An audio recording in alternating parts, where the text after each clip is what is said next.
রাসূল সাল্লাল্লাহু আলাইহি ওয়াসাল্লাম যখন মক্কায় প্রথম ইসলামের দাওয়াতি কার্যক্রম শুরু করেন, মক্কার পৌত্তলিকরা একযোগে ঝাঁপিয়ে পড়ে তাঁর উপর। নির্যাতনের সকল পন্থায় তিনি এবং তার অনুসারীদের জীবন অতিষ্ঠ করে তোলে। ঠিক এ সময়ে রাসূলের পাশে এসে দাঁড়ান মক্কার প্রভাবশালী ব্যক্তিত্ব হামজা রাদিয়াল্লাহু আনহু। শুধু পাশেই দাঁড়ালেন না, তিনি রাসূল ও ইসলামের সত্যায়ন করে কালিমা পড়ে মুসলিম হয়ে গেলেন। এ ঘটনা রাসূলকে নতুন ধর্মপ্রচার ও প্রসারে নতুন করে উদ্দীপ্ত করে। সুতরাং রাসূলের জীবনের অন্যতম অভয় আশ্রয় হামজা রাদিয়াল্লাহু তাআলা আনহুর শাহাদত তাঁকে নিদারুণ ব্যথিত করে। তিনি উহুদের প্রান্তরে হামজার লাশের পাশে দাঁড়িয়ে কান্নায় ভেঙে পড়েন, ঘোষণা করেন হামজার হত্যাকারীকে কখনো ক্ষমা করা হবে না। যেখানেই তাকে পাওয়া যাবে সেখানেই তাকে হত্যা করা হবে। এই হত্যাকারীর নাম ছিল ওয়াহশী, মক্কার কুরাইশ নেতা জুবাইর ইবনে মুতিমের কৃতদাস। শুনছেন কিসসা নূরের আস্তানা, কিছু যুদ্ধ, কিছু জীবনী, কিছু কিতাব, কিছু ইসলামিক ইতিহাস।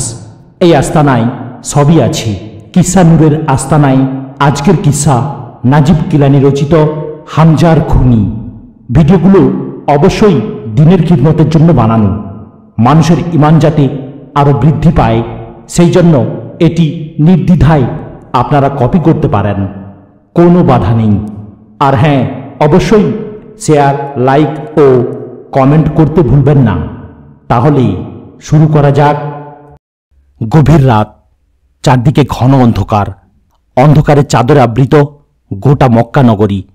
দূর আকাশে জ্বলজ্বল করছে তারকারাজি। তারকার মিটিমিটি আলো রাতের অন্ধকারকে যেন আরও নিবিড় করে তুলছে। শহরের দু একটা ঘর থেকে ভেসে আসা জনচাঞ্চল্যের মৃদু গুঞ্জরণ বাদ দিলে চারদিক কেমন গুমোট, নিস্তব্ধ। এই নিস্তব্ধতার আড়ালেই লুকিয়ে আছে প্রতিশোধের আগুন, বদলা নেওয়ার তীব্র জিঘাংসা। অচিরেই আসছে সেই প্রতিশোধ আর জিঘাংসা চরিতার্থের দিন। কুরাইশের রণকাফেলা রওনা হবে মুহাম্মদের কাছ থেকে প্রতিশোধ গ্রহণের উদ্দেশ্যে। তাদের হৃদয়ে বদরের দগদগে ক্ষত। মক্কার সূর্য সন্তানদের আত্মা তাদের রক্তের বদলা নেওয়ার জন্য হাতছানি দিয়ে ডাকছে। ঘন কালো এই নিঝুম রাতে শহরের বাইরে একটা খোলা জায়গায় বসে আছে এক যুবক, তার পাশেই বসা এক তরুণী। যুবক দীর্ঘ সময় ধরে নিশ্চুপ, চোখে মুখে উদাসীনতার ছাপ। তার অমন উদাস ভাব দেখে মেয়েটির বিরক্তি ধরে গেল। বিরক্তি গলায় সে জিজ্ঞেস করল, কি হলো তোমার ওয়াহশী? ওভাবে নিশ্চুপ বসে আছো কেন? আমার ভেতর উত্তাল এক ঝড় বইছে নাহিলা। কেন ঝড় বইবে কেন? এই যে আমরা একান্তে কিছু সময় কাটাতে পারছি, রাতের নিশ্চুপ নীরবতায় এই যে বসে আছি একজন আরেকজনের নিঃশ্বাসের সমান দূরত্বে, এটা কি তোমার কাছে উপভোগ্য লাগছে না? তুমি কি চাও না এভাবেই আমরা কাটিয়ে দিই সারাটি জীবন? যুবক তার কুচকুচে কালো চেহারা ঘুরিয়ে মেয়েটির দিকে তাকালো। এই গভীর অন্ধকারেও সে তার চোখের পলক দেখতে পাচ্ছে। আমরা দাস, জগতে সবচেয়ে ঘৃণিত জীব। আমাদের জীবন সীমাবদ্ধ, পরাধীন। আমাদের কাছে জীবনটা অপমানের আরেক নাম, লাঞ্ছনা আর দুঃখের নাম। সুখ নামক শব্দটি আমরা কেবল কানে শুনতে পাই, জীবনে কখনোই তাকে ছুঁয়ে দেখা সম্ভব হয় না। তোমার সঙ্গে এই যে অন্তরঙ্গ মুহূর্তগুলো কতদিন স্থায়ী হবে? জীবনভর কি এভাবে অন্তরঙ্গ থাকার সুযোগ হবে? হবে না। আমাদের মরিবরা অমনটা কিছুতেই হতে দেবে না। সামান্য সময়ের এই সুখ দিয়ে তবে কি হবে যদি পুরোটা জীবনের জন্য একান্ত আমার করে তোমাকে না পাই? মেয়েটি যুবকের একটি হাত শক্ত করে ধরল, তারপর বিড়বিড় করে বলল, দেখো ওয়াহশী, দিনমান আমি মনিবের ঘরে হাড় ভাঙা খাটুনি খাটি, মনিবের সব প্রয়োজন পূরণ করি। দিন শেষে এই যতটুকু সময় তোমার পাশে বসি, মনে হয় এইটুকুই আমার জীবন। এই জীবনের জন্যই আমি বেঁচে আছি। সামান্য এক দাসীর জন্য এই সুখটুকুই তো যথেষ্ট। এর চেয়ে বেশি আর কি চাই? আমার মতো এক হতভাগিনী দাসীর জীবনে এর চেয়ে বড় সুখ আর কি হতে পারে? মেয়েটির কথায় হো হো করে হেসে উঠল যুবক। এই জীবনেই তুমি সন্তুষ্ট নাহিলা? স্বাধীনতা চাও না? অভিশপ্ত এই জীবন থেকে মুক্তির স্বপ্ন নেই তোমার? স্বাধীনতা, মুক্ত জীবনের স্বপ্ন, সে তো পাহাড়ের চেয়েও ভারী। আমাদের দুর্বল কাঁধ এ ভার সইতে পারবে না। আমরা সারা জীবন এক লোকমা খাবারের জন্য হাড় ভাঙা পরিশ্রম করব, আর লাঞ্ছনা আমাদের পিষ্ট করে যাবে। মনিবরা আমাদের উপর কর্তৃত্ব চালাবে। দুমুঠো খাবারের বিনিময়ে তারা আমাদের জীবন যৌবন নিয়ে যাচ্ছে তাই করবে। এটাই আমাদের নিয়তি। নিয়তির উল্টো স্বপ্ন দেখে লাভ কি? মেয়েটির কথায় হতাশার চাপা একটা দীর্ঘশ্বাস ফেলল ওয়াইসি। নীরবে তাকিয়ে রইল আকাশের দিকে। বেশ খানিকক্ষণ পরে মেয়েটিকে জিজ্ঞেস করল, আচ্ছা, তোমার মনিব যদি জানতে পারে এই গভীর রাতে আমার মতো তুচ্ছ গোলামের সঙ্গে তুমি এভাবে অন্তরঙ্গ সময় কাটাও, তাহলে কি হবে ভেবে দেখেছ? কি আর হবে? হয়তো আমার পিঠ চাবুকের আঘাতে ঝলসে যাবে, কিন্তু এই আঘাত সহ্য করতে আমার এতটুকু কষ্ট হবে না। ওয়াইসি, তোমার হাত ধরে এই নিশ্চুপ নির্জনতায় বসে থাকতে যে আনন্দ, যে সুখ, এর বিনিময়ে অমন আঘাত কিছুই না। আমি হাসি মুখে সয়ে নিতে পারবো সব। মেয়েটি আঙুল দিয়ে ওয়াইসির উন্মুক্ত কাঁধ আলতো করে স্পর্শ করল। ওয়াইসি বলল, সত্যি বলতে কি, এই শহর আর আমার জীবনের প্রতি আমি অতিষ্ঠ হয়ে গেছি। এখানকার কোনো কিছুই আর ভালো লাগে না। মানুষ, পশু, মনিব, দাস, এসবের মধ্যে আমি অপমান আর লাঞ্ছনা ছাড়া কিছুই দেখি না। সব কিছুর মধ্যে শুধু বিদ্বেষ আর জিঘাংসা। কিন্তু ওয়াইসি, যারা তোমার প্রতি দয়া করে তাদের প্রতি বিরূপ চিন্তা করা কি তোমার অন্যায় নয়? ওয়াইসি এবার মৃদু একটা হাসি দিল। সে হাসি কান্নার চেয়েও করুণ। মেয়েটির হাত দুটো নিজের মুঠোর ভেতর নিল সে। না নাহিলা, জীবনের ন্যায় অন্যায় বলতে কিছু নেই। এখানে কেবল শক্তি আর সম্পদের খেলা। আমাদের মতো কৃতদাসদের সম্পদ নেই বলে আমরা ন্যূনতম মানুষের মর্যাদাটুকুও পাই না। আমাদের অপরাধ, আমরা দুর্বল। তাই আমাদের হৃদস্পন্দন থাকা সত্ত্বেও আমরা মৃত। উট গাধারও তো একটা গুরুত্ব আছে তার মালিকের কাছে, আমাদের সেটুকুও নেই। আমরা মানুষও হতে পারিনি, পশু হতে পারিনি। ওয়াসির কথা শুনে নাহিলা অবাক হচ্ছে। আজকের ওয়াসিকে তার বড্ড অচেনা লাগছে। তার কথাগুলো খুব অদ্ভুত শোনাচ্ছে। যে ওয়াসি সবসময় তাকে ভালোবাসার কথা শোনাত, যার কথা শুনে তার অন্তর প্রেমে পরিপূর্ণ হয়ে উঠত, আজ সে একই দ্রোহের কথা বলছে। যে কথার মাথামুন্ডু কিছুই বুঝতে পারছে না নাহিলা, কিন্তু এ কথাগুলোও নাহিলার ভালো লাগছে। কেমন দ্রোহিত প্রেমময় লাগছে। তার স্বপ্নগুলোকে সজীব করে তুলছে কথাগুলো। নতুন করে আরও অসংখ্য স্বপ্ন গজিয়ে উঠছে তার হৃদয় কাননে। কিন্তু এমন কেন হচ্ছে? সব কিছু কেমন যেন বদলে যাচ্ছে। শুধু ওয়াসি নয়, মক্কার আরও অনেক মানুষের ভেতর এমন পরিবর্তন ঘটছে। একটা বৈপ্লবিক পরিবর্তন। চিন্তার মধ্যে একটা বিদ্রোহী মনোভাব। মুহাম্মদ নিজেকে নবী দাবি করার পর থেকেই ব্যাপারটা লক্ষ্য করছে নাহিলা। গত বাঁধা জীবন থেকে বেরিয়ে এসে মানুষ যেন ভিন্ন কিছু নিয়ে ব্যস্ত হয়ে পড়েছে। মনের ভেতর একটা প্রশ্নবোধ গজিয়ে ওঠে নাহিলার। কিন্তু প্রশ্নবোধটা নিয়ে মাথা ঘামাতে তো সে এখানে এই নিশুতি রাতে আসেনি। এসেছে ওয়াসির সঙ্গে একান্তে কিছু সময় কাটাতে। ওয়াসির ভালোবাসার স্নিগ্ধ পরশে নিজের দাসত্ব জীবনের গ্লানি খানিকক্ষণের জন্য ভুলে যেতে। মাথা থেকে সব ভাবনা বিদায় করে ওয়াসির দিকে আবার মনোযোগী হয় সে। বাদ দাও তো সব, ভালোবাসার কথা বলো। উপহাসের হাসি হাসল ওয়াসি। ভালোবাসার কথা বলে কি লাভ? এই ভালোবাসার ভবিষ্যৎ কি? অত কিছু আমি ভাবতে চাই না। আমরা দুজন দুজনকে ভালোবাসি, ব্যাস। এর ভবিষ্যৎ নিয়ে দুশ্চিন্তা করে আমাদের বন্ধনকে ম্লান করতে চাই না। নিজের মুঠো থেকে নাহিলার হাত দুটো ছেড়ে দিল ওয়াসি। আমাদের মধ্যে যা চলছে তা যদি আমাদের মনিব জেনে ফেলে, তাহলে সবকিছু এখানেই ধূলিসাৎ হয়ে যাবে। আমরা একে অপরের সঙ্গে নির্জনে এই সাক্ষাৎটাও আর করতে পারবো না। এসব কি কখনো ভাবো না তুমি? যা এখনো ঘটেনি তা নিয়ে আমি ভাবতে চাই না। পিঁপড়াও কিন্তু শীতের জন্য খাবার জমা রাখে নাহিলা। আমি শীতকে ভয় করি না, তাছাড়া খাবার তো আমার মনিবের ঘরে অঢেল। তোমার মনিব শীতের চেয়েও ভয়ঙ্কর। ওয়াসির গলাটা বেশ উচ্চকিত শোনাল এবার। শেষের কথার সঙ্গে একটা আক্রোশ ঝরে পড়ল যেন। নাহিলা চুপ হয়ে গেল। চারপাশ নীরব, নিস্তব্ধ। খানিক পর ফিসফিস করে কথা বলল সে। মাঝে মাঝে আমি কি ভাবি জানো, আল্লাহ যদি এমন কোনো রাসূল পাঠাতেন যিনি আমাদের মনিবদের থেকে কিনে নিয়ে মুক্ত করে দেবেন। মুহাম্মদ ও তার অনুসারীরা কেন এমনটা করলেন না? তারা বিলালকেই কেবল মুক্ত করলেন। মক্কায় কি এক বিলালই কৃতদাস ছিল? অবশ্য বিলালের ওপর অত্যাচারের মাত্রাটা বেশি ছিল। খুব অত্যাচার সহ্য করেছে বেচারা। কিন্তু এখন তো সে স্বাধীন। ভবিষ্যৎ নিয়ে আমাদের মতো আর তার এত শঙ্কা নেই। নাহিলার কথা শুনে ওয়াসি ক্রোধে ফেটে পড়ল। দাঁড়িয়ে গেল সে। চিৎকার করে বলল, তুমি কি এসব কথা বন্ধ করবে নাহিলা? কেন? হঠাৎ কি হলো তোমার? আমি খারাপ কিছু বললাম? এসব কথা আমার ভালো লাগে না। কোথায় আমি বলছি ভবিষ্যতের কথা, দাসত্ব থেকে মুক্তির কথা, আর তুমি টেনে আনছো এখানে মুহাম্মদকে। রাগ ও অভিমান মেশানো কণ্ঠে নাহিলা প্রতিবাদ করল, আচ্ছা যাও, আমারই ভুল হয়েছে, অপরাধ হয়েছে, করজোড়ে ক্ষমা চাচ্ছি। আমাদের মনিবের চাচা বদরে নিহত হওয়ার পর থেকে আমরা মুহাম্মদের কথা এখন আর প্রকাশ্যে বলতে পারি না। কিন্তু এ কথা তো সত্য, বিলাল বদরে কুরাইশ নেতাদের হত্যা করেছে। এটা কি অবাক করার মতো কথা নয়? নাহিলার কথার কোনো জবাব দিল না ওয়াহিশী। মনিব জুবাইর ইবনে মুতিমের প্রস্তাবটা তার মনে পড়ছে।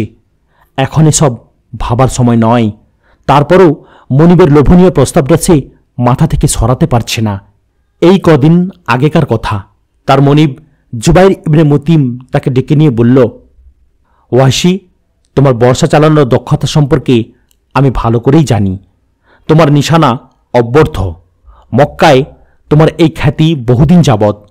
আমি নিজেও তোমার দক্ষতার কথা স্বীকার করি।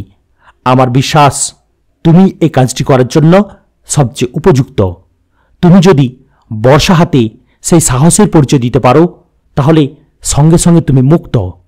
তখন তুমি নির্বিঘ্নে ইথিওপিয়ায় অর্থাৎ হাবশায় ফিরে যেতে পারবে, কিংবা মক্কায় স্বাধীন জীবনযাপন করতে পারবে। এটা তোমার সঙ্গে আমার পবিত্র চুক্তি। ওয়াহিশী, প্রতিটি জিনিসেরই একটা বিনিময় আছে। যার বিনিময় যত দামি হয় সেটা ততই মূল্যবান হয়ে ওঠে। এটাই জীবনের ধর্ম।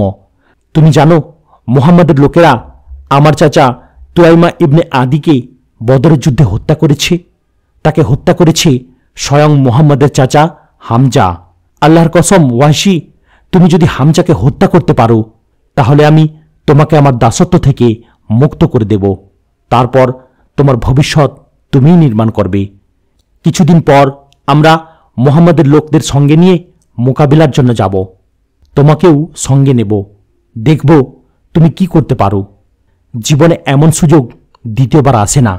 ওয়াহিশী, এবার তুমি ভেবে দেখো কি করবে। ওয়াহিশীর মনে পড়তে লাগল অতীতের কথা, যেদিন তাকে বিক্রির জন্য বাজারে ওঠানো হয়েছিল। চোখের তারায় আজও জ্বলজ্বল করছে সেই দিনটি। বাজারে অসহায়ের মতো সে দাঁড়িয়ে আছে। ক্রেতারা এসে দরদাম করে চলে যাচ্ছে। কেউ কিনতে চায় না। অবশেষে একজন এসে নামমাত্র মূল্যে তাকে কিনে নিয়ে যায়। তারপর থেকে তার অভিশপ্ত এ দাসত্ব জীবনের সূচনা। কত কষ্ট, নির্যাতন আর বঞ্চনা, এত কিছুর মধ্যেও তার এখন বেঁচে থাকতে ভালো লাগে। ভালো লাগে এই মেয়েটির জন্য। নিশুতি রাতের নীরব অন্ধকারে যে তার হাত ধরে বসে থাকে নিশ্চিন্তে। নাহিলা, এই মেয়েটির জন্য এখন তার 1000 বছর বেঁচে থাকতে ইচ্ছে করে। মেয়েটি জীবন নিয়ে নতুন করে ভাবতে শিখিয়েছে তাকে। এখান থেকেই সে পেয়েছে মুক্তির প্রেরণা। যে করেই হোক তাকে স্বাধীন হতে হবে। তারপর কাকতালীয়ভাবে পেয়ে গেল মনিবের এই প্রস্তাব। জুবাইর প্রস্তাব দেওয়ার পর ওয়াহিশীর ভিতরে নানা রকম চিন্তার উদয় হয়। সে 7-5 মেলানোর চেষ্টা করে। আর 2-4 জন কৃতদাসের মতো সে নয়। সে সবসময় মুক্ত হওয়ার স্বপ্ন দেখে, কিন্তু তার ভেতরটা কেমন অস্থির মনে হয়। হ্যাঁ, মুহাম্মদ যখন প্রথম নিজেকে নবী দাবি করেছিলেন, তখনও সে এমন অস্থির ছিল। একবার ভেবেছিল তার প্রতি ঈমান এনে ফেলবে, কিন্তু মনিব জুবাইরকে সে ভালো করেই চেনে। সে তাকে জ্যান্ত রাখবে না। মুক্তি ও জীবন দুটোকেই হারাতে হবে তখন। এসব ভেবে সে দমে গিয়েছিল। এখন তার মনিব নিজ থেকেই তার কাছে মুক্তিপণ চাইছে ভেবে সে আনন্দে আত্মহারা হয়ে উঠল। কিন্তু আনন্দটাকে গোপন করে কৃতজ্ঞতা মাখা কণ্ঠে জুবাইরকে বলল, মনিব, আপনার চাচার রক্তের প্রতিশোধ গ্রহণ করা আমাদের সবার দায়িত্ব ছিল। যদি আপনি আমাকে মুক্ত করে দেওয়ার ওয়াদা নাও করতেন, তবু আমি এ ব্যাপারে সচেষ্ট থাকতাম। এ লজ্জা সেই বদরের দিন থেকে আমাদের তাড়া করে বেড়াচ্ছে। আপনি নিশ্চিত থাকুন, আমি হামজাকে আমার এই বর্ষা দিয়ে এমন আঘাত করব, মৃত্যু তাকে পাকড়াও করতে বাধ্য হবে। জুবাইরের সঙ্গে তার চুক্তি হয়ে গেল। মুক্তির জন্য ওয়াহশী যে কোনো কিছু করতে প্রস্তুত ছিল। প্রয়োজনে সে দ্বিতীয়বার জন্মগ্রহণ করত, তবু মুক্তির স্বাদ তাকে পেতেই হবে। কারণ গোলামির জিঞ্জির তার ভেতরকে দুমড়ে মুচড়ে দিয়েছে। তার স্বপ্নগুলো চাবুকের আঘাতে রক্তাক্ত হয়ে আছে। গোটা দুনিয়া জাহান্নামে যাক, জুবাইর আর তার চাচা সহ দুনিয়ার সবাই অভিশপ্ত হোক, তবু হারানো সেই মুক্ত জীবন তাকে ফিরে পেতেই হবে। সে বুঝে উঠতে পারে না কেন সে দাস হল। তার মা তো তাকে স্বাধীন একটা মানুষ হিসেবেই জন্ম দিয়েছিলেন। ন্যায় বা অন্যায়ের কোনো সীমারেখা তার মাথায় আসে না। সত্য মিথ্যা বা কল্যাণ অকল্যাণের স্বাভাবিক বোধ তার লোপ পেয়ে যায়। তার কাছে মনে হয় অন্যায়, অকল্যাণ, মিথ্যা, অবিচার সবগুলো শব্দ যেখানে একত্র হয়েছে তার নাম দাসত্ব। সে এই দাসত্ব থেকে মুক্তি চায়। এর জন্য আগুনকে সে আগুন মনে করে না, বরফকে বরফ মনে করে না। সবই তার কাছে সমান। আল্লাহ, শয়তান, জান্নাত, জাহান্নাম, ইমান, কুফর কোনো কিছুই মুক্তির মোকাবিলায় তার কাছে ন্যূনতম গুরুত্বও বহন করে না। তার মনে হয় সে একটি কারাগারের কয়েদি। তার চারিদিকে শুধু অন্ধকার, অন্যায়, অসত্য, অবিচার। হঠাৎ এক কারারক্ষী এসে কারাগারের ফটক খুলে দিয়েছে। এখন যে কোনো মূল্যে তাকে এখান থেকে বের হতে হবে। মুক্ত পৃথিবীতে নিঃশ্বাস নিতে হবে। এর জন্য যে কোনো চড়া মূল্য দিতে সে প্রস্তুত। পাশে বসে থাকা নাহিলার আওয়াজে ওয়াহশী তার কল্পনার জগৎ থেকে ফিরে আসে। মেয়েটা কপট রাগ দেখিয়ে তাকে ধাক্কা দেয়। কি হলো, ঘুমিয়ে গেলে নাকি? না, ঘুমাইনি। অচিরেই আমি স্বাধীন হয়ে যাচ্ছি। আজ কি সব আবল তাবল বকছো তুমি? আমি তো কিছুই বুঝতে পারছি না। কিছুদিন পর আমি কুরাইশদের সঙ্গে মুহাম্মদের বিরুদ্ধে লড়াই করতে যাচ্ছি। সত্যি আমি তোমার কথার আগামাথা কিছু বুঝতে পারছি না। রণাঙ্গন থেকে আমি অন্য এক মানুষ হয়ে ফিরে আসব। ওয়াহশী, আমি একজন মুক্ত মানুষ হয়ে ফিরব। দেখো, তখন যা ইচ্ছা খাবো, যা ইচ্ছা করব, যখন খুশি ঘুমাবো, যখন খুশি ঘুম থেকে উঠব। তুমি দেখি জরাক্রান্ত মানুষের মতো আবল তাবল শুরু করেছ ওয়াহশী। আমাদের সন্তানেরা স্বাধীন হয়ে জন্মাবে। মনিবদের চিৎকারে তারা ভীত হয়ে ছুটবে না। গোলামির চাবুক তাদের পিঠকে রক্তাক্ত করবে না। অপদস্থ আর লাঞ্ছনা তাদের অনবরত পিষ্ট করবে না। ওয়াহশীর দিকে বিস্ময় ভরে তাকালো নাহিলা। এ কিভাবে সম্ভব? ওয়াহশী নাহিলার চোখে চোখ রাখল। তার চোখ চোরা অশ্রুতে ভিজে আছে। চেহারায় জ্বলজ্বল করছে অজস্র স্বপ্ন। সে তার হাতের বর্ষার দিকে ইশারা করে বলল, এই বর্ষা দিয়ে সম্ভব। তারপর একা একা বিড়বিড় করে বলে গেল, মুক্তি ছিনিয়ে আনতে হয়। এই জিনিস কখনো বিনামূল্যে পাওয়া যায় না। এর জন্য রক্তের প্রয়োজন হয়। সেই রক্ত কার, দেখার উপায় নেই। হোক কোনো ভালো মানুষের রক্ত কিংবা কোনো দুষ্ট লোকের। তুমি দেখছি সত্যিই পাগল হয়ে গেছো ওয়াহশী। কী সব আবল তাবল বকছ? মনে হচ্ছে নিজের ভেতর গোপন কোনো পরিকল্পনা এঁটেছ তুমি, অথচ আমি এর কিছুই জানি না। দুই চোখে স্বপ্ন জ্বলজ্বল করছে তার। যার সঙ্গেই মুখোমুখি হচ্ছে সবাই তাকে দেখে মুচকি হাসছে। চারদিকে তার প্রশংসা। প্রশংসার বাক্যগুলো সুরেলা বাদ্যযন্ত্রের মতো ঝংকার তুলছে তার কানে। সবাই বলছে, ওয়াহশী আসছে, ওয়াহশী যাচ্ছে, ওয়াহশী খাচ্ছে, ওয়াহশী ঘুমাচ্ছে। সবখানেই ওয়াহশী, তার নিজের নাম। তার মনিব জুবাইরের গর্বের শেষ নেই। মনিবের স্ত্রীর কোমল ঠোঁটেও তার নাম। বাচ্চারা তার বাহুর দিকে তাকিয়ে থাকে, বিস্ময় ভরে তাকে দেখে। অপদস্থ লাঞ্ছিত গোলাম আজ সম্মান আর মর্যাদার পাত্র হয়ে উঠেছে। হে মরিব সম্প্রদায়, আমি তোমাদের ঘৃণা করি, তোমাদের মর্যাদার মুখে থুতু ছিটাই, তোমাদের সম্মান নিয়ে আমি উপহাস করি। আমার প্রেমিকা আমার দিকে মুগ্ধতার দৃষ্টিতে তাকায়, আমার প্রতি তার আস্থা বহুগুণ বেড়ে যায়। সে বলে, ওয়াসি, তুমি তো আজ মনিবের মতোই সম্মানের পাত্র, মনিবের মতোই মর্যাদাবান। কিভাবে তুমি এত কিছু অর্জন করলে? আমি তো কিছুই বুঝতে পারলাম না। আমি অধীর আগ্রহে সেই সময়ের অপেক্ষা করছি যখন বদলে যাবে আমার সব কিছু, যখন বদলে যাবে আমার জীবন। প্রিয় মনিব, আমি আপনার প্রতি অনন্তকাল কৃতজ্ঞ থাকব।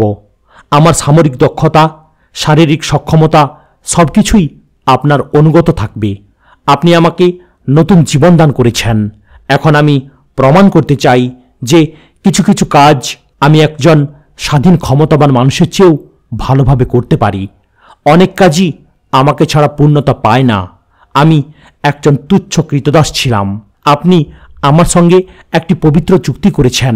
আমি আপনার হয়ে প্রতিশোধ গ্রহণ করব, আপনার ও আপনার গোত্রের সম্মান রক্ষা করব। আমি কার থেকে প্রতিশোধ নেব?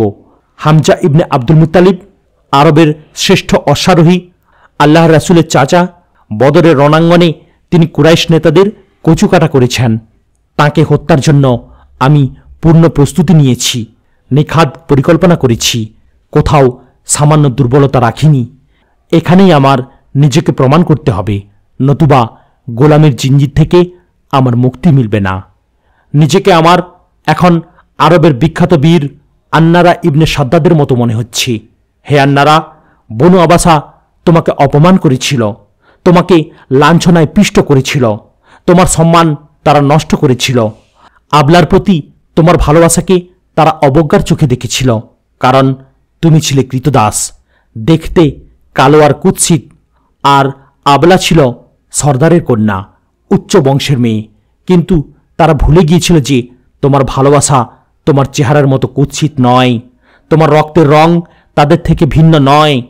তারা বোঝেনি যে তুমি কখনো কখনো হাজারো সর্দার থেকেও মূল্যবান হয়ে ওঠো। তারা তোমার জীবন আর ভালোবাসার প্রতি কোনো ভ্রুক্ষেপই করেনি। কিন্তু যুদ্ধ যখন প্রচণ্ড হল, শত্রুরা আবাসা গোত্রের সম্মানকে ভুলুণ্ঠিত করতে শুরু করল, নারীদের বন্দি করতে লাগলো, তখন সাকি তোমাকে ডেকে বলল, আন্নারা, প্রতিরোধ করো। তুমি বললে, কৃতদাস আর কি প্রতিরোধ করবে? সাকি চিৎকার করে বলল, প্রতিরোধ করো, এখন থেকে তুমি স্বাধীন। তার জাদুময়ী এই এক বাক্য তোমাকে এতটাই বদলে দিল যা হাজার বাক্যের পক্ষেও সম্ভব নয়। স্বাধীনতা তোমার মধ্যে এমন এক ঐশ্বরিক শক্তি তৈরি করেছিল যে কেউ তোমাকে রুখতে পারেনি। হে আন্নারা, হে বীরশ্রেষ্ঠ, আমি তোমাকে জানি। হে মহান মুক্তিপাগল, আমি তোমাকে জানি, কারণ আমিও তোমার মতো অপমান আর লাঞ্ছনার আগুনে পুড়েছি, চাবুকের আঘাত আর শারীরিক যন্ত্রণা সহ্য করেছি। তবু আমি গোলামের জিঞ্জিরকে মেনে নিতে পারিনি, অপদস্থতার জীবনকে সহ্য করতে পারিনি। আবু সুফিয়ানের স্ত্রী হিন্দা বিনতে উতবা এসেছে আমার কাছে, হ্যাঁ, অপদস্থ কৃতদাস কুৎসিত এই ওয়াসির কাছে। হে মক্কার ছোট বড় টিরা, হে পবিত্র গৃহ, শুনে রাখো, হিন্দা বিনতে উতবা নিজে এসেছে আমার কাছে। দুঃখ ভারাক্রান্ত হৃদয়ে, অশ্রু ভেজা চোখে সে আমার কাছে এসেছে। শুনছেন কিসা নূরের আস্তানায় আজকের কিসা, নাজিব কিলানি রচিত হামজার খুনি, প্রথম পর্ব। এখনও যদি আস্তানায় সাবস্ক্রাইব না করে থাকেন তাহলে কিন্তু পস্তাবেন। Subscribe to my official channel Noor Hossain Ali and do not forget to click on the bell icon for notification. তাহলে বাকিটা শোনা যাক। মুসলমানরা আমার পুত্র হানজালাকে হত্যা করেছে, আমার ভাই ও পিতাকে হত্যা করেছে। সেদিন থেকে আমি চুলে তেল ব্যবহার করি না, শরীরে পানি লাগাই না। আমার গোত্রের সর্দারদের রক্তের প্রতিশোধ না নেওয়া পর্যন্ত আমি খুর ব্যবহার না করার ঘোষণা দিয়েছি। ওয়াসি, তুমি যদি হামজাকে হত্যা করতে পারো তবে তুমি আমার কাছে সোনা রূপা, উট বকরি যা চাইবে তাই পাবে। আমি তোমাকে এর উপযুক্ত বদলা দেব। হিন্দা এসেছে আমার কাছে আর্জি নিয়ে, তার দুই চোখে অশ্রু। অহংকার সেই অশ্রুকে ঢাকার ব্যর্থ চেষ্টা করছি। হিন্দার বংশমর্যাদা, তার উচ্চাসন, তার সম্মানকে রক্ষা করতে পারেনি, তার রক্তের মান রাখতে পারেনি। সে সাহায্য চাইতে এই লাঞ্ছিত কৃতদাসের দ্বারস্থ হয়েছি। তার দুই চোখে অশ্রু, কণ্ঠে প্রতিশোধ আর বংশমর্যাদা রক্ষার অনুরোধ। আমি চাচ্ছি এই সময় আরও দীর্ঘ হোক, হিন্দা আরও কাকুতি মিনতি করুক। হে সর্দার কন্যা, হে উচ্চ বংশের দুলালী, তুমি তোমার ওই চোখ দুটি দিয়ে আরও কিছুক্ষণ আমার দিকে চেয়ে থাকো। তোমার আশার শেষ নিঃশ্বাসটুকু আমার কদমে পেশ করো। হে অগ্নিপূজকের অগ্নি, যার রক্ত আমার শিরায় প্রবাহিত, তুমি আরও জ্বলতে থাকো। হে জুবাইর ইবনে মুতিম, আসুন, আমাকে মুক্তির মূল্য আবারও বুঝিয়ে বলুন। এ যে আমার জীবনের সবচেয়ে মধুর মুহূর্ত। আমার মনে হচ্ছে আমি জীবন মৃত্যুর মালিক হয়ে গেছি, অন্তত হামজার জীবন মৃত্যুর মালিক। হে মক্কার ষড়যন্ত্রকারী লোকেরা, প্রতিমার পায়ে কপাল ঠেকানো ছাড়া কি তোমাদের কোনো কাজ নেই? তোমাদের নেতা উতবা, সাইবা আর আবু জাহেল অভিশপ্ত হোক। সত্যি আমি অবাক হচ্ছি সেই হামজার কথা ভেবে, যিনি তোমাদের বীর যোদ্ধাদের কচুকাটা করেছেন, তোমাদের দম্ভের পাহাড় বিচূর্ণ করে দিয়েছেন। সত্যিই হামজা মহান, কিন্তু সেই মহান ব্যক্তিকেই আমি হত্যা করতে চাই। আমি হামজাকে হত্যা করে তোমাদের দৃষ্টিতে মহান হতে চাই, কিন্তু এটাই কি মহান হওয়ার উপযুক্ত পন্থা? মানুষ কি আমার দাসত্ব আর লাঞ্ছনার অতীতকে ভুলে যাবে, নাকি বলবে এই কৃতদাস রাসূলের চাচা হামজাকে হত্যা করেছিল, তাই তার মনিব জুবাইর তাকে মুক্ত করে দিয়েছে, আবু সুফিয়ানের স্ত্রী হিন্দা তাকে উপযুক্ত প্রতিদান দিয়েছে। হায়, সেই অতীতকে যদি মুছে ফেলা যেত! মক্কার মানুষগুলো বংশ পরিক্রমা মুখস্থ করার ব্যাপারে পারঙ্গম। কারো পক্ষে তাদেরকে এসব ভুলিয়ে দেওয়া সম্ভব নয়, হোক সে দুনিয়ার সবচেয়ে প্রভাবশালী কোনো বাদশাহ। তাই অতীত নিয়ে আমি ভাবতে চাই না। অতীতে যা থাকার তা ছিল। আমি বর্তমানে মানুষ। আমি আমার হাত আর বর্ষা দিয়ে আমার ভবিষ্যতের সম্মান তৈরি করতে চাই। আবু সুফিয়ানের নেতৃত্বে কাফেলা প্রস্তুত। খানিক পরেই তারা রওনা হবে মদিনা অভিমুখে। বদরের লাঞ্ছনা আর অপমানের বদলা সুদে আসলে উসুল করতে হবে। শহরের বাইরে নির্জন একটা জায়গায় ওয়াহশী এলো নাহিলার সঙ্গে সাক্ষাৎ করতে। আমি বাহিনীর সঙ্গে যাচ্ছি। যুদ্ধের বিভৎসতা নিয়ে আমি তোমার ব্যাপারে কোনো শঙ্কা করি না। তা ঠিক, কপাল পোড়ারা সহজে মরে না। জীবনের তিক্ততা আস্বাদনের জন্য নিয়তি তাদের বাঁচিয়ে রাখে। এসব বিষয়কে তুমি কিন্তু মূলনীতি হিসেবে ধরতে পারো না। তা ধরছি না, তবে আমার ক্ষেত্রে এমনটিই হয়। অন্যদের বেলায় কেমন হয় কে জানে। কেন? কারণ মানুষ স্বভাবজাত মিথ্যাবাদী, আর সবচেয়ে বেশি মিথ্যা বলে তারা যারা নিজেদের বিজ্ঞ বলে দাবি করে। পিছন ফিরে একবার সতর্ক দৃষ্টিতে তাকালো নাহিলা। এদিকটায় কেউ আসছে কিনা দেখে নিল। তারপর ওয়াহশীর কথা রেশ ধরে বলল, তুমি দেখি বিজ্ঞদের কথার কোনো মূল্যায়ন করো না। হ্যাঁ, করি না তো। এগুলো আমার কাছে মর্মহীন মনে হয়। বেদনার্ত চোখে ডানে বামে চকিতে একবার তাকালো ওয়াহশী। তারপর নাহিলার আরেকটু ঘনিষ্ঠ হয়ে বলল, জানো, এক ফোঁটা অশ্রু হাজার কবিতার পংক্তির চেয়েও অর্থবহ। আমার মতো এক তুচ্ছ কৃতদাসের মনের ভাব প্রকাশের জন্য আমি এখন কি শব্দ ব্যবহার করব? মনের ভাব আর এর প্রকাশ মাধ্যমের মধ্যে কত ব্যবধান দেখো। আমিও তোমাকে আমার মনের ভাব বোঝানোর উপযুক্ত শব্দ খুঁজে পাচ্ছি না ওয়াহশী। আচ্ছা, তুমি কি আর ফিরে আসবে না? কেন নয়, অবশ্যই ফিরে আমাকে আসতেই হবে। তাহলে সতর্ক থেকে যুদ্ধ করো। ওয়াহশী হো হো করে হেসে উঠল। কোনো মতে হাসিটা থামিয়ে বলল, আমি যুদ্ধ করতে যাচ্ছি না। নাহিলা অবাক হল। তাহলে মোহাম্মদ আর কুরাইশের যুদ্ধে আমি জড়াব না, সেখানে তরবারিও উঠাব না। আমি নিজেকে লড়াই থেকে আড়ালে রাখব। তাদের লড়াইয়ের কোনো গুরুত্ব নেই আমার কাছে। তা নিয়ে আমি বেশি কিছু ভাবছিও না। আমি ভাবছি আমার দুর্ভাগ্য নিয়ে, আমার গোলামের জিঞ্জির নিয়ে। আমি তো যাচ্ছি কেবল মুক্তির জন্য, মনিবের মুক্তিপণ আদায়ের জন্য। মুক্তিপণ আদায় করে আমি ফিরে আসব একজন স্বাধীন মানুষ হয়ে। সত্যিই তুমি স্বাধীন হয়ে ফিরবে? হ্যাঁ, অবশ্যই। স্বাধীনতার বিনিময়ে আমার হাতেই আছে। এর মানে কি ওয়াহশী? ওয়াহশী তার হাতে থাকা বর্ষার ফলাটি স্পর্শ করল। চোখে মুখে তার অপার্থিব এক আনন্দ বিরাজমান। আমি নিরাপদ স্থানে লুকিয়ে থেকে তাকে নিখুঁত অনুসরণ করব। তারপর আমার তীরের আওতায় তিনি চলে এলেই ধনুক থেকে শোঁ করে একটা তীর বেরিয়ে যাবে। আমার নিশানা অব্যর্থ। খেল এখানেই খতম। তীরের আঘাতে তরপাতে তরপাতে তিনি ঢলে পড়বেন মৃত্যুর কোলে। তারপর রক্তপাত আর তরবারির ঝনঝনানি থেকে আলগোছে আমি সরে আসব নিরাপদ দূরত্বে। যদি মুহাম্মদ বিজয়ী হন তাহলে সবার আগে পালিয়ে মক্কায় চলে আসব, আর কুরাইশরা বিজয়ী হলে আমার স্বাধীনতা, সম্পদ, সম্মান সবকিছু নিয়ে বীর বেশে ফিরব তাদের সঙ্গে। আমার কাছে এখন সবচেয়ে গুরুত্বপূর্ণ হলো তাকে হত্যা করা। এটা নিয়েই আমি ভাবছি। লোকটা কে যাকে তুমি হত্যা করতে চাচ্ছ? হামজা, হামজা ইবনে আব্দুল মুত্তালিব, মুহাম্মাদের চাচা। তুমি হামজাকে হত্যা করবে? হ্যাঁ, এটাই আমার মুক্তিপণ। আমার মনিব জুবাইর আমাকে মুক্ত করার বিনিময়ে এটাই চেয়েছেন। হিন্দা ও তার স্বামী আবু সুফিয়ান এ ব্যাপারে সাক্ষী। কথা শেষ করে ওয়াসি ফেরার জন্য পা বাড়ালো। তার চলার ভঙ্গিতে বীরত্বের ছাপ। দুই কাঁধ হেলে দুলে হাঁটছে সে। মাঝে মাঝে মাথাটা আকাশের দিকে তুলছে, অন্যরকম এক ভাবাবেগ। এসব কিছুর আড়ালেও তার ভিতর সূক্ষ্ম একটা শঙ্কা দানা বাঁধতে চাইছে। বারবার ভাগ্যের অন্বেষায় বেরিয়ে নিজের জীবনের জন্য সে কোনো দুর্ভাগ্য বয়ে আনছে না তো? তার চলে যাওয়া পথের দিকে নির্বিশেষ তাকিয়ে আছে নাহিলা। অবিরাম কান্নায় কোমল গালে তার অশ্রু শুকিয়ে দাগ পড়ে গেছে।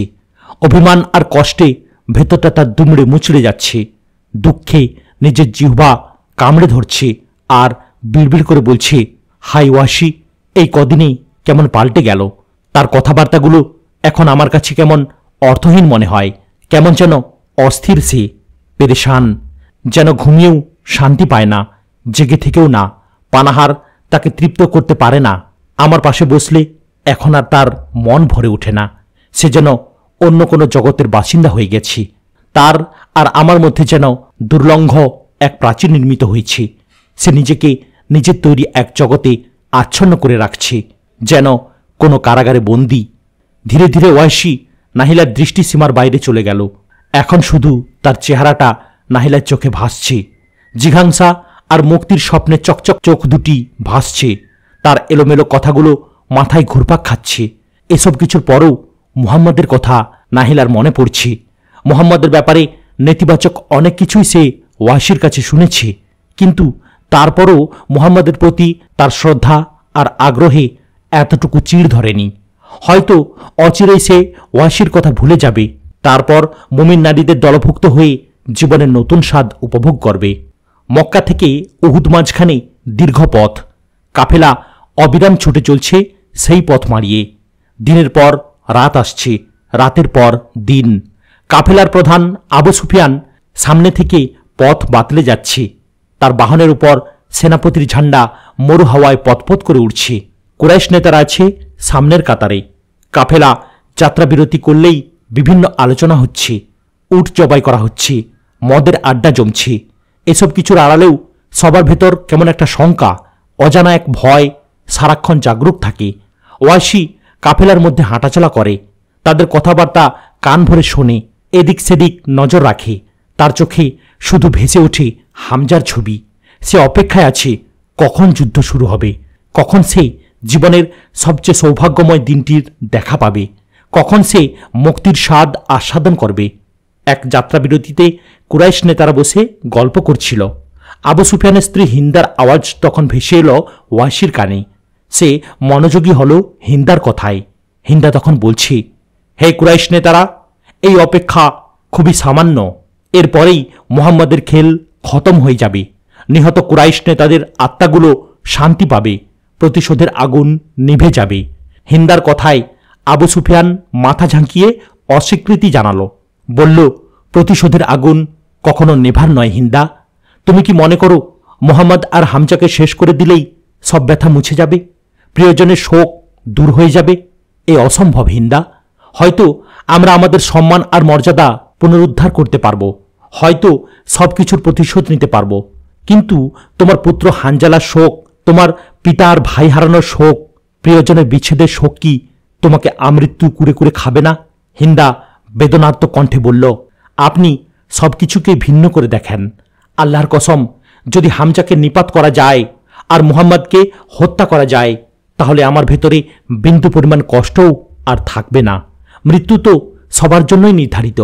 যে তরবারির আঘাতে মরেনি, সেও তো অন্য যে কোনোভাবে একদিন মারা যাবে। প্রতিশোধ নিতে পারলে আমি ভাবব আমার প্রিয়জনেরা এমনিতেই মরে গেছে। ইকরামা ইবনে আবু জাহিল এতক্ষণ চুপচাপ দুজনের কথা শুনছিল। এবার সে শরিক হল তাদের আলাপে। আমি প্রতিশোধ ছাড়া এখন আর অন্য কিছু ভাবছি না। বদরে আমার পিতার সঙ্গে যা ঘটেছে মনে পড়লেই প্রতিশোধের আগুনে পুরোটা সত্তা আমার জ্বলে ওঠে। আমি অপমানে মাটির সঙ্গে মিশে যাচ্ছি। এটা কি কল্পনা করা যায়? একটা রাখাল শ্রেণীর লোক মক্কার এক সর্দারের বুকে তার নোংরা পা মারাচ্ছে। এই অপমান কি সহ্য করার মতো? প্রত্যেকেই যে যার মতো করে প্রতিশোধের কথা ভাবছে, পরস্পর ব্যক্ত করছে তাদের জিঘাংসা। ওয়াসি থেমে থেমে সে কথাগুলো মনোযোগ দিয়ে শুনছে। মক্কার তামাম সর্দারের প্রতি একটা অবজ্ঞা তার ভেতর সারাক্ষণ বিরাজমান। সে মনে মনে বলছে, হে কুরাইশের নির্বোধ নেতারা, তোমরা সবাই ধোঁকা আর নির্বুদ্ধিতার জালে জড়িয়ে আছো। যদি মেধা আর কর্ম দিয়ে মানুষকে বিবেচনা করা হতো তাহলে আমি তোমাদের সবচেয়ে যোগ্য নেতা হতাম। আবু জাহেল, উতবা, সাইবা সবাই তো নিপাত হয়ে গেছে। তোমরা এবার নিজেদের কথা ভাবো। একান্তে কিছু সময় কাটানোর জন্য ওয়াসি কাফেলার লোকজন থেকে একটু দূরে গিয়ে বসল। তার মনে পড়ল মক্কার সর্দারের ঘরে দাসীর জীবন কাটানো প্রিয়তমার কথা। মনের বাতায়নে ভেসে উঠল নাহিলার প্রেমময় ছবি। প্রিয়তমা, আমি অচিরেই তোমার কাছে ফিরে আসব। আমার গলায় তখন আর দাসত্বের শিকল থাকবে না। আমি একজন মুক্ত স্বাধীন মানুষ হয়ে ফিরব। এই স্বাধীনতা ছিনিয়ে আনতে আমাকে কারো অনুগ্রহ, অনুকম্পা কিংবা সাহায্যের ধার ধারতে হবে না। সম্পূর্ণ নিজের কৃতিত্ব ও বাহাদুরিতে আমি এই স্বাধীনতা অর্জন করব। যে গোলাম কারো সাহায্য আর অনুকম্পা ছাড়া কেবল নিজের সামর্থ্য নিয়ে মুক্তিপণ পরিশোধ করতে পারে, সে তো মনিবের মতোই সম্মানিত। তার স্বাধীনতা তো পৃথিবীর সবচেয়ে দামি ও সম্মানজনক আজাদি। মুক্ত হয়ে ফিরে এসে আমি মক্কার সব মানুষকে তাচ্ছিল্য করব। যে মনিবরা আমাকে অপমান করেছে, আমার মনুষ্যত্বকে ছোট করেছে, আমার পিঠে চাবুক মেরেছে, তাদের দেখিয়ে দেব আমিও তাদের মতো মানুষ, তাদের মতোই সম্মানিত, বরং কোনো কোনো দিক দিয়ে তাদের চেয়ে অগ্রগামী। কারণ আমি আমার অর্জিত সম্মান নিজ বীরত্ব ও বাহাদুরির বলে অর্জন করেছি, তাদের মতো মুফতে পাইনি। যেসব কৃতদাস যুগের পর যুগ ধরে নির্যাতন সয়ে যাচ্ছে, অত্যাচারীদের হাত থেকে নিজেদের মুক্তি ছিনিয়ে নিচ্ছে না, তাদেরও আমি তাচ্ছিল্য করব। কারণ পেছন থেকে কারো ডাকে ভাবনায় ছেদ পড়ল তার। তাকিয়ে দেখে হিন্দা। একা একা এভাবে বসে কি ভাবছ ওয়াসি? ভুলে যেও না কিন্তু, স্বাধীনতা, সম্পদ, সম্মান, প্রসিদ্ধি, জীবনের সমস্ত ঐশ্বর্য তোমাকে হাতছানি দিয়ে ডাকছে। আমাকে তো চেনো। এই হিন্দা কখনো ওয়াদা ভঙ্গ করে না। কাজটা তুমি করো, যা যা বলেছি সব পাবে, বরং আরও বেশি পাবে। ওয়াসি কাতর কিন্তু পিপাসার্ত চোখে তাকালো হিন্দার দিকে। সেই পিপাসাই তো আমি ছটফট করছি হিন্দা। বাহ, বেশ তো, তুমি পারবে ওয়াসি, তোমার দ্বারা সম্ভব। আমার প্রচণ্ড তৃষ্ণা হিন্দা, প্রচণ্ড। আরবের সবগুলো কূপের সমস্ত পানীয় এই তৃষ্ণা মেটাতে পারবে না। এ তৃষ্ণা নিবারণের জন্য রক্ত লাগবে, হামজার রক্ত। আমাকে কি এখন একটু মদ জোগাড় করে দিতে পারবেন? মদ খেয়ে আপাতত রক্তের তৃষ্ণাটা দমিয়ে রাখি।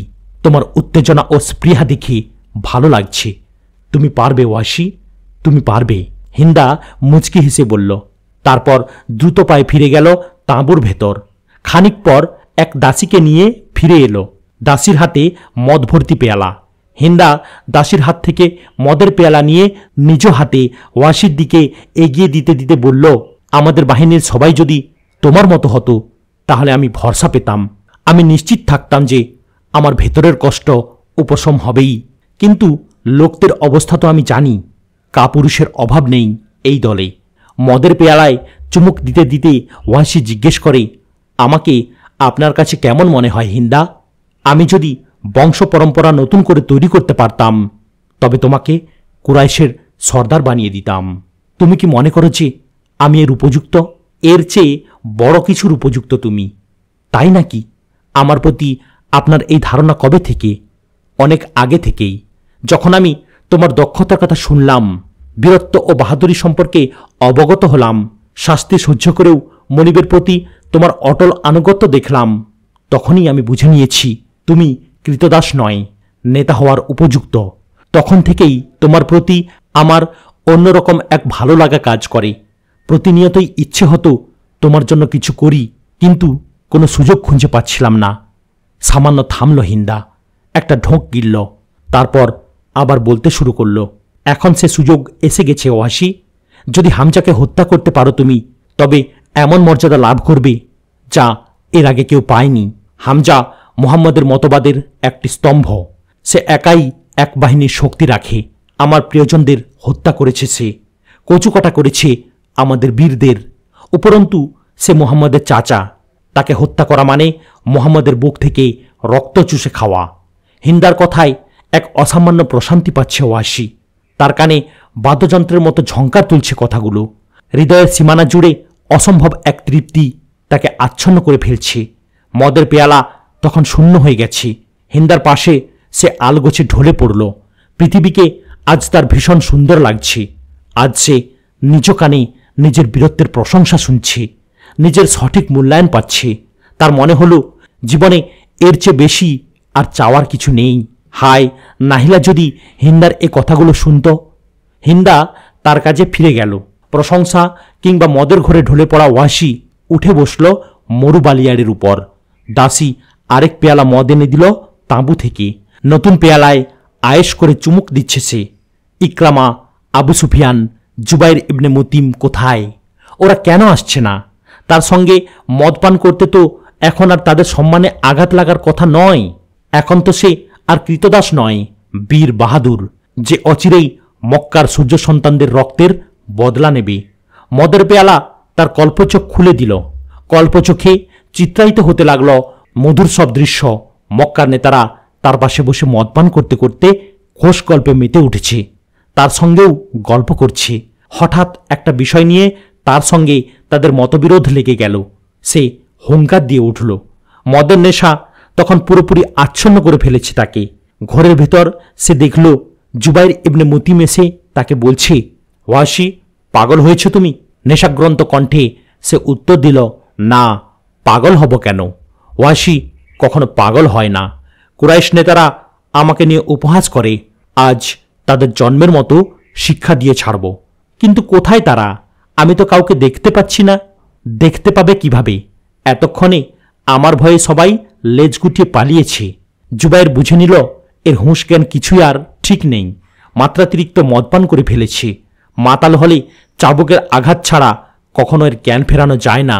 সে আজ তৃপ্তি ভরে মদপান করতে পেরেছে। এমন সুযোগ খুব একটা মেলে না তার। মনিবের উচ্ছিষ্ট মদ দিয়েই অধিকাংশ সময় তেষ্টা মেটাতে হয়। আজ মনিব ছিল না। একাকী স্বাধীনভাবে নিঃসংকোচে সে পান করতে পেরেছে। ঠিক একাকী অবশ্য ছিল না, তার বর্ষাটা সঙ্গে ছিল। এই বর্ষা তার কাছে মক্কার সব নেতার চেয়েও গুরুত্বপূর্ণ। এই বর্ষা কখনো তাকে অপমান করেনি, তাকে নিয়ে উপহাস করেনি, তাচ্ছিল্য করেনি, বিশ্বাসঘাতকতা করেনি। যখনই সে তাকে নিক্ষেপ করেছে, লক্ষ্যভেদ করতে এতটুকু কসুর করেনি। জীবনের অনেকবার সে এই বর্ষার প্রতি প্রচণ্ড ভালোবাসা অনুভব করেছে। হতে পারে এটি জড়বস্তু, কিন্তু এটি তার একমাত্র ভালোবাসা ও আস্থার জায়গা। এটি তার কাছে হাজারো জুবাইর ইবনে মুতিম থেকে সম্মানিত, হাজারো হিন্দা থেকে মর্যাদাবান।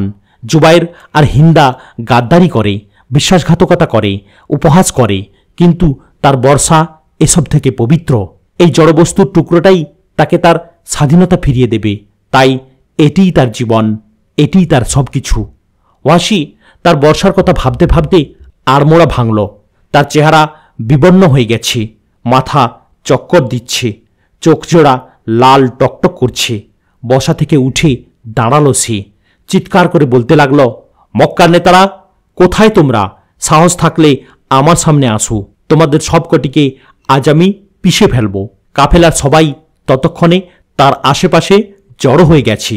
তার মাতাল এ আচরণে সবাই হাসিতে ফেটে পড়ল।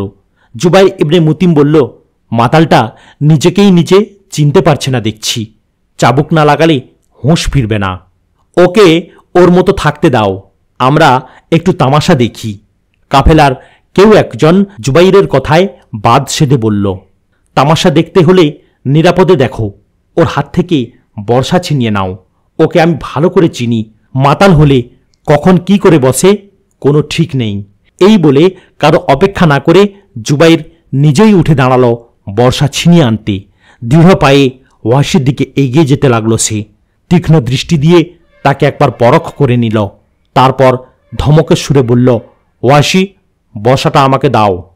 ওয়াসি প্রথমে কিছুটা ঘাবড়ে গেল, তারপর বর্ষাটিকে বুকে জড়িয়ে বলল, না না, অসম্ভব, এটা আমার জীবন। পাগল, ভালোই ভালোই ওটা ফিরিয়ে দে, নইলে কিন্তু ধর থেকে মাথা আলাদা করে ফেলব। ওয়াসি এবার আরও ঘাবড়ে গেল। হঠাৎ অশ্রুতে পরিপূর্ণ হয়ে উঠল তার চোখ জোড়া। কান্না জড়ানো কণ্ঠে সে বলল, আমি পারবো না, আমি পারবো না, এটা আমার বর্ষা। মনিব জুবাইর তার আরও নিকটে চলে এসেছি। এবার তার কণ্ঠে চূড়ান্ত আদেশের সুর। শেষবারের মতো বলছি, বর্ষাটা ভালোই ভালোই ফিরিয়ে দাও। এটা আপনাকে কেন দেব? আমি তো এটা দিয়ে হামজাকে মারব। আমি একটা গাছের আড়ালে ওত পেতে থাকব। যখনই সে বের হবে, বিদ্যুতের গতিতে তাকে ধরাশায়ী করে ফেলব। হামজা চিরদিনের জন্য নিস্তব্ধ হয়ে যাবে আমার এই বর্ষার কল্যাণে। জুবাইর চোখ দিয়ে ইশারা করতেই কাফেলার কয়েকজন যুবক ওয়াসিকে পেছন থেকে চাপটে ধরল, হাত থেকে ছিনিয়ে নিল বর্ষা। এবার তাকে ছেড়ে দিয়ে সবাই মিলে অট্টহাসিতে ফেটে পড়ল। ওয়াসি মাটিতে লুটিয়ে গড়াগড়ি খাচ্ছে, তার কণ্ঠে এখন বিরহের সুর। তোমরা আমার জীবন ছিনিয়ে নিচ্ছ, ওকে ছাড়া আমি বাঁচব না। ও আমার সবচেয়ে কাছের বন্ধু, ও আমার মা বাবার চেয়ে আপন। আল্লাহর দোহাই, তোমরা ওকে ফিরিয়ে দাও। আমি ওকে নিয়ে একটি কবিতা বানিয়েছি, কবিতাটা কেবল ওকেই শোনাই। ওয়াসির কথায় হাসির মাত্রা আরও বেগবান হতে লাগলো। সবাই ভিড় করে তার কাণ্ড দেখছিল। ভিড় ঠেলে সামনে এলো হিন্দা। কি হচ্ছেটা কি এখানে? তার বর্ষা তোমরা ছিনিয়ে এনেছো কেন? তোমাদের সবার সঙ্গেই তো অস্ত্র আছে, তারপরও এত ভয় পাচ্ছ কেন তাকে? দাও, তার বর্ষা তাকে ফিরিয়ে দাও। হিন্দার কণ্ঠে ঝাঁঝ। সে জুবাইরের হাত থেকে বর্ষাটা নিয়ে ওয়াসিকে দিতে দিতে কোমল কণ্ঠে বলল, নাও ওয়াসি, তোমার বর্ষা। মন খারাপ করো না ওদের আচরণে।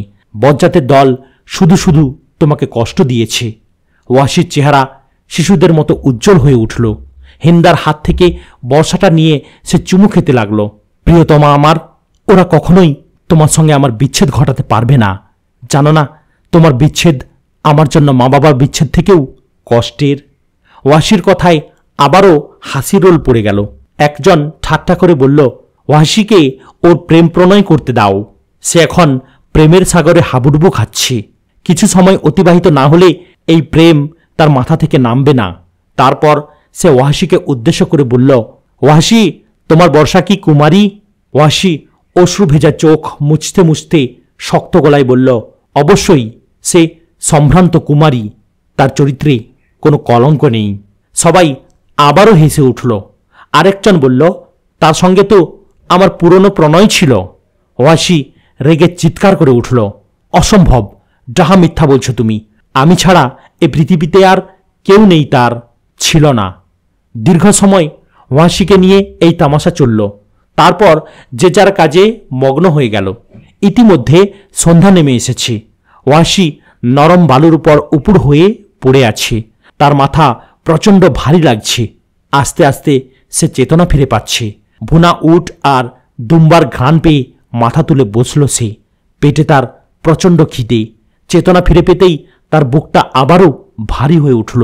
তার মনে পড়ে গেল এখনও সে কৃতদাসী রয়ে গেছে। দেখতে দেখতে সেই প্রতীক্ষিত দিনটি এসে গেল। ওয়াসি পরিস্থিতি দেখার জন্য উহুদ পাহাড়ে উঠে দাঁড়ালো। সুউচ্চ পাহাড়, যেন কারো সামনে মাথা নত করতে চায় না। নিস্তব্ধতা দিয়ে সবকিছুকে হারিয়ে দেওয়ার অভিপ্সা তার অবয়বে। নিচে মৃত্যুর খেলা চলছে। চারদিকে বইছে ধুলোর ঝড়। সূর্যের আলোতে তরবারিগুলো চমকাচ্ছে। যোদ্ধাদের হুঙ্কারে কেঁপে উঠছে ধরণী।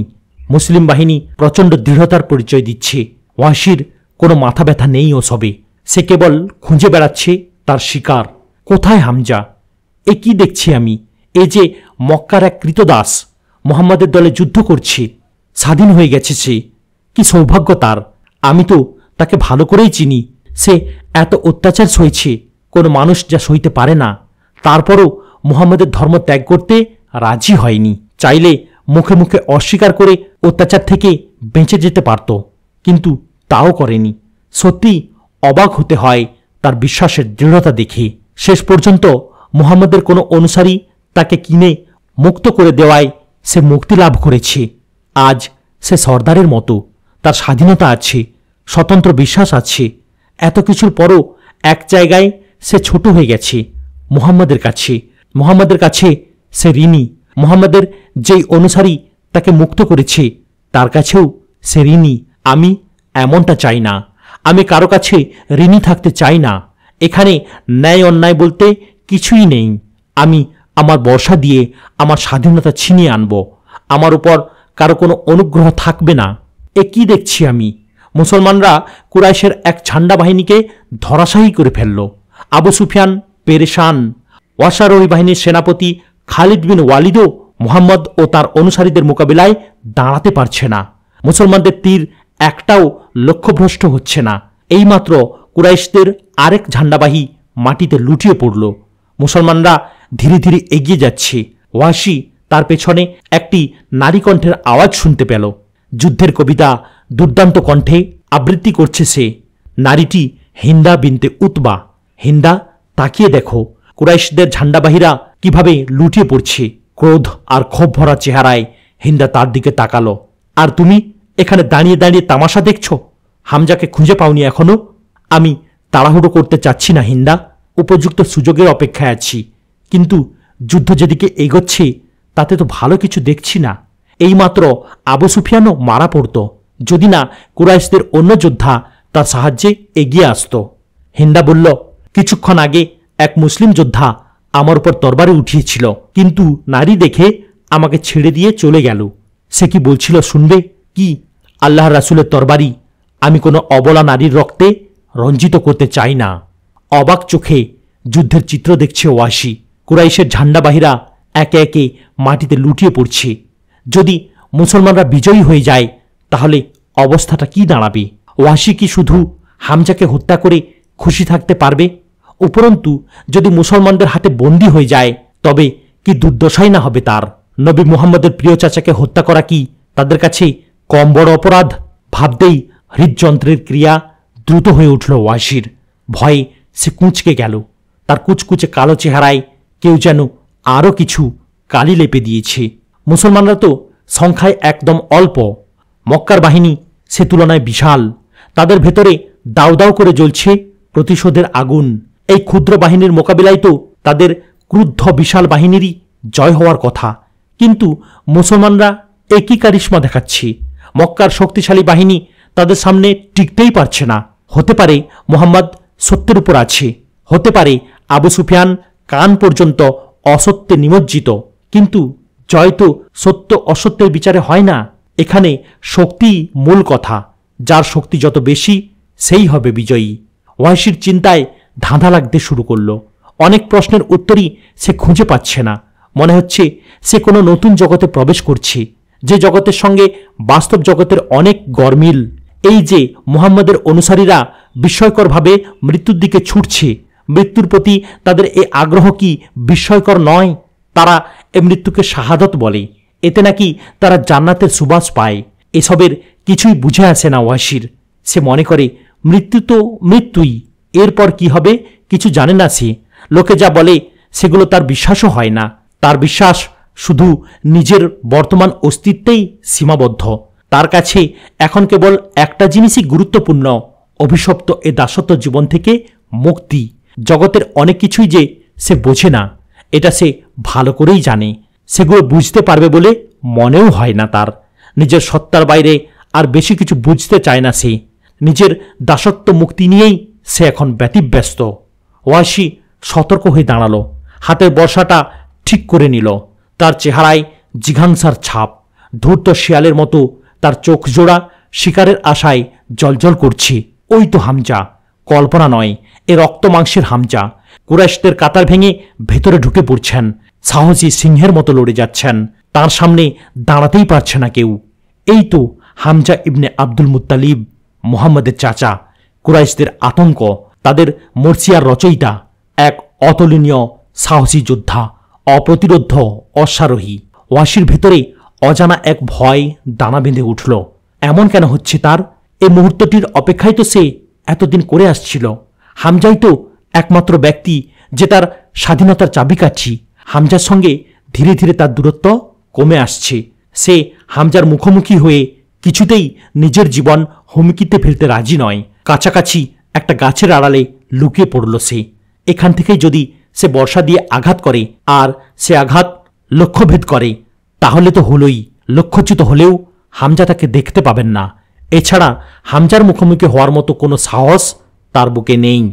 অজানা শঙ্কা আর অস্বস্তিতে ঘেমে উঠছে ওয়াসি। নিজেকে তিরস্কার করে সাহস জোগানোর কোশিশ করল সে। ভীরু, কাপুরুষ তুই, তবে কেন এত ভয়? সব শঙ্কা আর ভয় হঠাৎ উবে গেল তার ভেতর থেকে। হামজা এখনও আগের মতো বীর বিক্রমে সামনে বাড়ছেন। ওয়াসি এবার আরও নিকটবর্তী একটি গাছের পেছনে এসে লুকিয়ে পড়ল। ভালোভাবে দেখে নিল চারদিক। হ্যাঁ, এখন সে হামজার দৃষ্টি থেকে নিরাপদ। তবে সে ভালোভাবেই দেখতে পারছে হামজাকে। বর্ষাটা এবার হাতে নিয়ে নিশানা ঠিক করে ফেলল। এখনকারের মতো কিসা নূরের আস্তানার কিসা শেষ হল। এই কিসা অর্থাৎ নাজিব কিলানি রচিত হামজার খুনির দ্বিতীয় পর্ব শুনতে গেলে নূর হোসেন আলী চ্যানেলটিকে সাবস্ক্রাইব করুন। প্রতি সোম এবং শুক্রবার কিসা নূরের আস্তানায় ইসলামিক ইতিহাসের বিভিন্ন কিসা শুনতে গেলে লাইক, কমেন্ট এবং শেয়ার করতেও ভুলবেন না। আসসালামু আলাইকুম ওয়া রাহমাতুল্লাহি ওয়া বারাকাতুহু।